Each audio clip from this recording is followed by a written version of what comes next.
Kemudian saya mau mencari kebenaran itu pada agama apa. Semua agama saya belum tahu. Tapi karena dialog itu dengan dialog antara seorang Katolik dan Islam, dan dia menjadi sumber daripada semua penyampaian itu adalah Al-Quran, maka saya mencoba membaca Al-Quran. Di situ saya semakin kuat, semakin yakin bahwa sebenarnya agama yang benar adalah agama Islam. Saya pelajari terus-menerus dan akhirnya saya semakin yakin, dan kemudian secara diam-diam saya pergi ke imam masjid di Jogja ketika itu dan minta supaya disahadatkan. Banyak rumah-rumah yang tidak punya Al-Quran. Jangankan di pelosok-pelosok, di kota saja ketika kami buat pengajian yasinan, ketika ditanya minta Al-Qurannya, di rumah itu tidak ada Al-Quran. Padahal rumah itu begitu mewah, kelengkapan rumahnya begitu mewah, tapi Al-Quran tidak punya.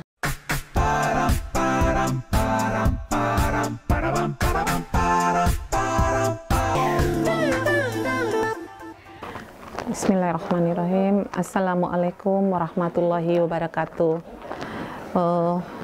Saya ingin memperkenalkan diri saya. Nama Nur Yosefina Rambunipa, asal Flores Timur, tepatnya Nusa Tenggara Timur, yang hari ini alhamdulillah sebagai seorang muslim yang tadinya pada umur 18 tahun saya beragama Katolik. Saya dilahirkan dari keluarga yang cukup fanatik.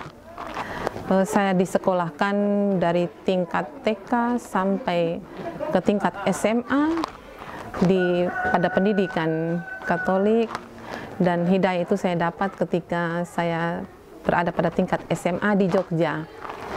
Ketika itu saya hanya dengan membaca buku, sebuah buku di mana pada sampulnya bergambar masjid dan gereja.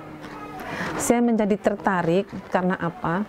Ketika saya berada di tingkat SMP, saya sempat bertanya dalam hati saya, kenapa Nabi Isa itu diakui sebagai Tuhan?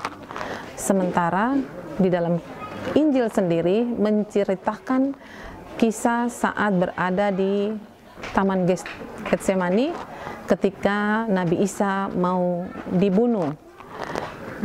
Nabi Isa berdoa, Eli, Eli lama sabatani. Tuhan, Tuhan, di manakah Engkau? Saya kembali berpikir, kalau Nabi Isa itu Tuhan, kenapa dia berdoa kepada Tuhan lagi? Ketika itu saya masih beragama Katolik. Tapi karena keterbatasan saya, sehingga saya juga akhirnya berlalu begitu saja pertanyaan-pertanyaan dalam hati itu. Kemudian saya dikirim oleh orang tua sekolah di Jogja tingkat SMA. Di sana ketika saya masuk ke toko buku, saya dapati sebuah buku yang sampulnya bergambar Katolik, bergambar salib, gereja, dan masjid. Di situ judulnya sangat menarik buat saya, yaitu Ketuhanan Yesus. Saya berpikir dan berharap mudah-mudahan ini dapat memperkuat keyakinan saya bahwa memang Yesus itu Tuhan yang selama ini kamu ragu, kamu kurang yakin. Sehingga saya beli buku itu, saya bawa pulang ke rumah, tidak saya langsung baca tapi ketika tengah malam saya bangun, saya teringat buku itu di sekitaran jam 2 tengah malam, saya membuka buku itu dan semakin saya membaca, mata saya menjadi tidak ngantuk, dan sampai selesai buku itu saya baca menjelang pagi. Ternyata buku itu berisi tentang dialog antara seorang Muslim dan seorang Katolik. Di situ mereka buat perjanjian. Apabila si Muslim membuat perjanjian, apabila Anda bisa menjawab pertanyaan saya, maka saya akan masuk ke agama Anda. Demikian juga sebaliknya. Si Katolik menyampaikan kalau Anda bisa menjawab pertanyaan saya, maka saya masuk ke agama Anda. Ternyata kemudian digiring pertanyaan, jawaban-jawaban yang bisa diterima akal, dan semua jawaban seorang muslim itu punya dalilnya, dalil yang tersirat tertulis di dalam Injil, di dalam Al-Quran.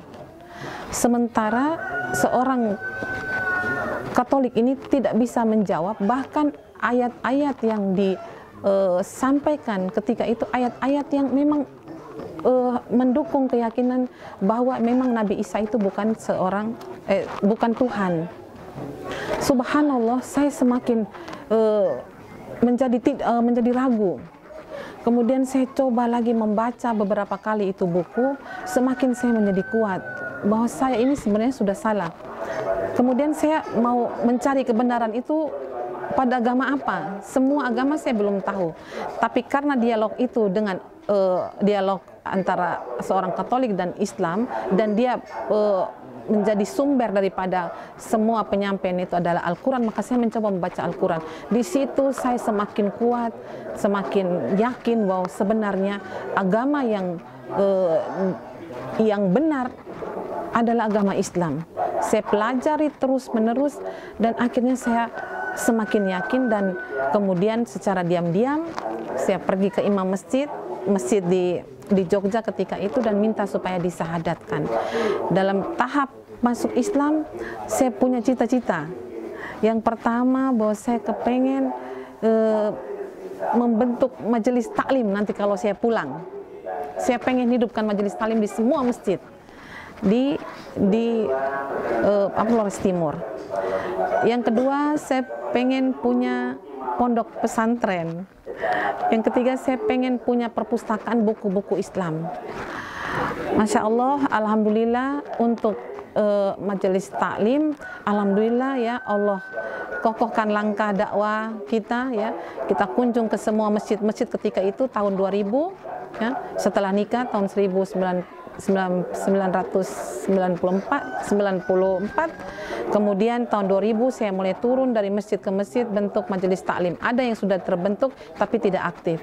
Dan kemudian melakukan kegiatan sepanjang, ada kegiatan bulanan, ada kegiatan mingguan yang saya buat di tingkat kabupaten itu secara mingguan hampir setiap minggu 4 kali kegiatan. Itu tadabur, ada pengajian tali masturat, itu lebih dikhususkan tentang mujakara sunnah. Kemudian ada pengajian tablik akbar bulanan bergilir dari masjid ke masjid, dan itu program dari BKMT secara keseluruhan, tablik akbar secara keseluruhan. Tadabur dibuat pagi dan sore di hari Minggu pagi. Jadi satu minggu itu berjalan 4 kali pengajian rutin. Di samping ada permintaan-permintaan dari rumah ke rumah untuk yasinan. Dan untuk lihat kegiatan keluar itu setiap minggu kita lakukan. Alhamdulillah keprihatinan kami selama ini bahwa kita umat Islam jauh daripada Al-Quran. Itu jelas. Kami dalam perjalanan sebelum adanya Badan Wakaf Al-Quran ini mulai terus makin meningkat pembagian Al-Qurannya, hampir banyak rumah-rumah yang tidak punya Al-Quran. Jangankan di pelosok-pelosok, di kota saja ketika kami buat pengajian yasinan, ketika ditanya minta Al-Qurannya, di rumah itu tidak ada Al-Quran. Padahal rumah itu begitu mewah, kelengkapan rumahnya begitu mewah, tapi Al-Quran tidak punya. Ada juga yang kami dapati punya Al-Quran, tapi Al-Quran itu masih rapih, tidak pernah dijamah. Itulah mungkin beberapa tahun yang lalu ya, dengan Ustadz Hari Mukti pernah ke sini. Itu kami berdoa mudah-mudahan semakin diperbanyak ya sebaran daripada ini Al-Quran. Karena bagaimana kami mengajak orang untuk baca Al-Quran sementara dia tidak punya Al-Quran. Kami BKMT sendiri tidak punya sumber dana untuk melakukan kegiatan-kegiatan. Kegiatan itu kami lakukan dengan dana dari saku kami masing-masing begitu.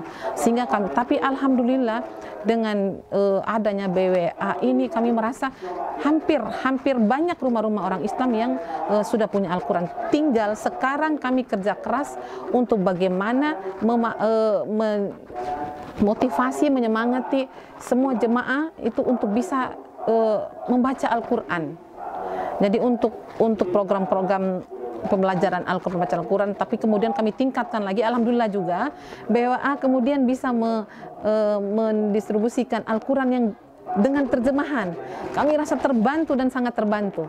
mudah-mudahan ya, dengan itu kami mudah untuk menyemangati kelompok majelis taklim di tingkat kecamatan maupun di tingkat permata untuk ada agenda khusus tadabbur Al-Qur'an.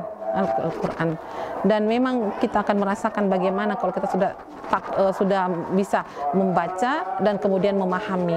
Jadi kepada BWA kami atas nama jemaah majelis taklim khususnya dan pasti jemaah muslim se-Kabupaten Flores Timur menyampaikan jazakallahu khairan katsiran.